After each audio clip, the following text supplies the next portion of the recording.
Universe, kembali lagi bersama aku Rafael J. Purba di channelku Rafael J. Purba. So, kali ini kita mau ngebahas tentang alat-alat paling mahal yang ada di industri migas. Tapi sebelum kita sampai ke topik ini, jangan lupa kalian untuk subscribe dan like channel ini supaya channel ini bisa lebih berkembang ke depannya. So, langsung aja kita masuk ke topik, yaitu alat-alat paling mahal yang ada di dunia migas.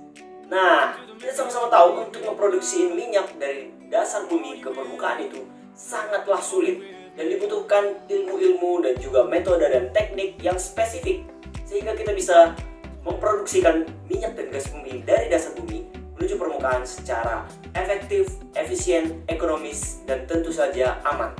Artinya tidak mempengaruhi lingkungan dan tidak mencemar lingkungan secara besar-besaran sehingga mengganggu keseimbangan ekosistem. Nah, langsung aja, peralatan-peralatan apa yang dimaksud? Kenapa harganya mahal? Ya tentu saja karena kita memproduksikan minyak dari permukaan menuju dasar bumi yang jaraknya ribuan meter.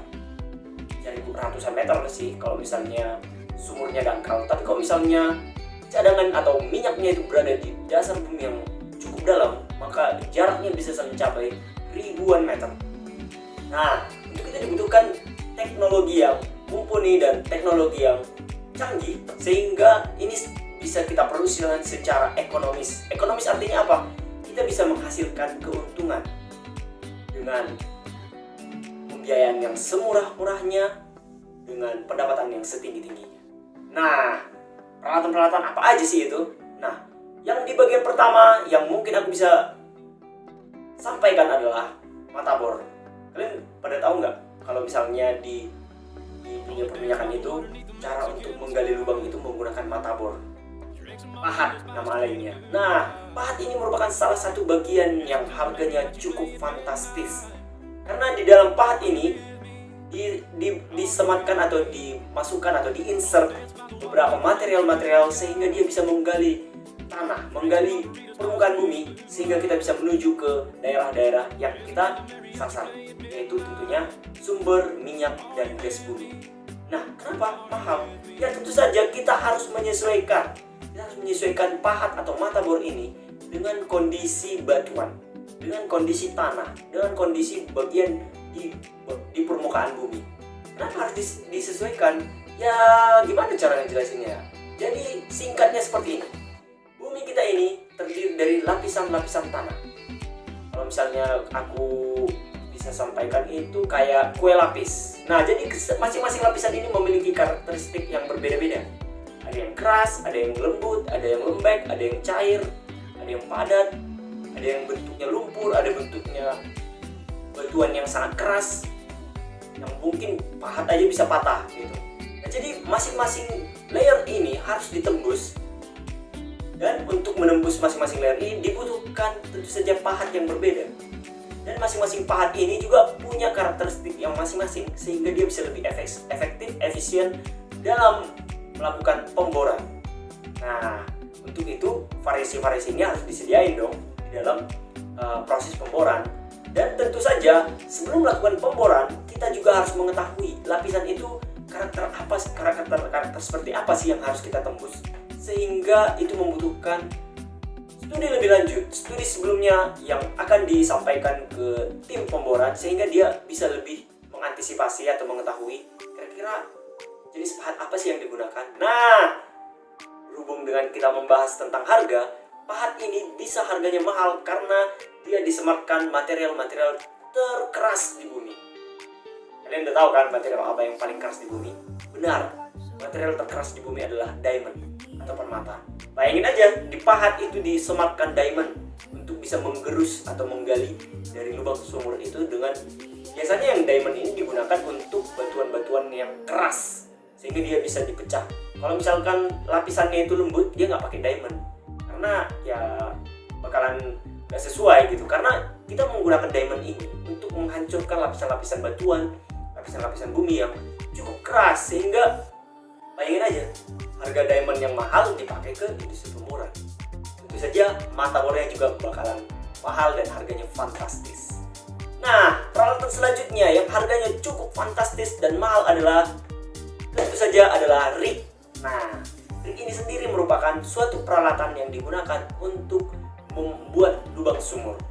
Nah, lubang sumur ini nantinya bakalan digunakan untuk memasukkan peralatan-peralatan produksi, peralatan logging, sehingga kita bisa mengambil data-data nih dari sebuah sumur. Nah, jadi untuk membuat sumur ini dibutuhkan rig. Di dalam rig ini banyak banget macam komponen-komponen yang rumit dan yang maksudnya high tech untuk mengantisipasi terjadinya blowout. Nah, sebelum kita sampai ke situ, blowout ini merupakan suatu kondisi di mana ada fluida atau liquid dari dasar bumi, dari dalam bumi, kemudian keluar ke atas dengan tekanan dan mungkin saja temperatur yang tinggi dan bisa mengakibatkan ledakan. Dan ini tentu saja tidak kita inginkan, sehingga kita harus menyesuaikan kondisi rig apa yang akan kita pakai, gimana spesifikasinya, apa-apa aja karakternya, apa-apa aja yang bisa dilakukan, bagaimana BOP. BOP namanya blowout preventer, jadi mencegah terjadinya blowout. Sehingga si tim pemboran harus menyewa rig ini dan harganya sangat-sangat fantastis. Semakin dia high tech, semakin dia lengkap, spesifikasinya oke, semakin harganya tinggi. Dan biaya sewanya itu harian loh. Bayangin, harian, bukan bulanan, bukan tahunan, jadi hitungannya harian. Dalam satuan ratusan ribu dolar atau ribuan dolar, tergantung spesifikasi. Nah, selanjutnya peralatan-peralatan yang mahal lagi yang mungkin ada di dunia perminyakan adalah tentu saja software. Nah, jadi software ini digunakan untuk memodelkan bagaimana kondisi di bumi, atau mungkin kondisi lapisan akan kita tuju, atau mungkin kondisi-kondisi bagaimana kalau misalnya si lapangan ini kita produksikan minyak dan gasnya diambil ke permukaan. Nah, jadi kita sama-sama tahu kalau misalnya di dunia perminyakan tidak seperti halnya dunia pertambangan, di mana di dunia pertambangan si orangnya bisa masuk ke dalam atau melihat secara langsung, menyentuh secara fisik gitu. Tapi di dunia perminyakan kita nggak bisa masuk ke dalam karena lubang sumurnya sangat kecil dan tentu saja tidak aman, sehingga dibutuhkan modelisasi. Jadi gimana caranya kita memodelkan suatu yang nggak pernah kita lihat, nggak pernah kita sentuh, nggak pernah kita bayangkan gitu. Jadi dengan model matematis, dengan perhitungan-perhitungan yang tentu saja sangat rumit dan spesifik, kita bisa memodelkan gimana sih, berapa banyak sih si minyaknya, berapa banyak sih si gasnya, berapa banyak airnya, berapa banyak yang bisa kita produksikan, berapa banyak yang bisa kita ambil, apa-apa aja halangannya, bagaimana tekanannya, bagaimana penurunan temperatur, bagaimana penurunan tekanan, bagaimana penurunan volume. Banyak hal yang bisa kita modelkan, di mana-mana saja yang kita harus bor, di mana-mana saja yang harus kita lakukan eksploitasi, di mana saja yang harus kita cegah, di mana yang harus kita hindari. Banyak hal.